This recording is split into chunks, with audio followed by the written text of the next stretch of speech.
It's a passage that perhaps is very familiar to you. If you look at Exodus, the 14th chapter, it's a time when God has delivered his people from Egyptian bondage.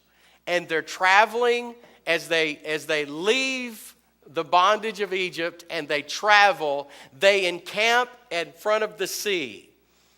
And when they encamp in front of the sea, you will recall that the Lord has been with them all the way. The Lord has been with them, and as we just heard in this powerful song, they had the fire with them and the cloud with them to remind them of God's presence and his leadership day and night. God had been with them. They encamped by the sea, and we hear that the armies of the Egyptians are pursuing them, and they catch up with them at the time that they encamp before the sea. That unfolds in Exodus chapter 14. But I want you to notice something that Moses says to the people. As they're there, it seems like there's a challenge in front of them because there is a sea. There's a challenge behind them because there is an army that wants to pursue them and capture them again. And it is at that moment that Moses speaks something to them, and he says this. He says, "Stand firm, and you will see the deliverance of the Lord." That's what Moses gives to them as an encouragement. He says, "Stand firm, and you will see the deliverance of the Lord." Now, I'd like to note something about what takes place there that relates to Paul's testimony in 2 Corinthians 12. And that's this.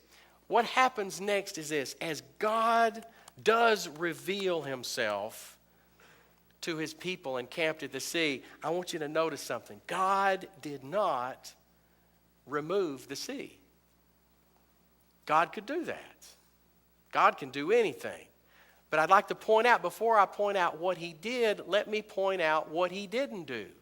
God did not remove the sea. God didn't do that. God made a way through the sea.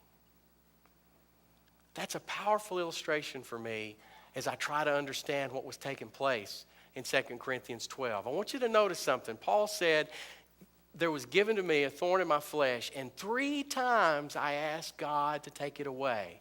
Now, if you read between the lines there a little bit, God answers, even though it doesn't record an answer directly about the thorn in his flesh. What we discover in that is basically God said, "No, I'm not going to remove the thorn in your flesh." God said no. Rather, he said, "My grace is sufficient for you." Now, I'll come to that in just a moment to talk a little bit more. But I want you to get this illustration, first of all, in your head. What God didn't do for his people was he didn't remove the sea. He made a way through the sea. He made a way through the sea. And the next thing I want you to notice is, as they passed through the sea on dry land, God used the sea to defeat the armies of Pharaoh that were chasing them. 2 things in this illustration that speak to my heart very clearly. And that is, God left the sea, but he made a way through the sea. And when they traveled through the sea was still visible to them.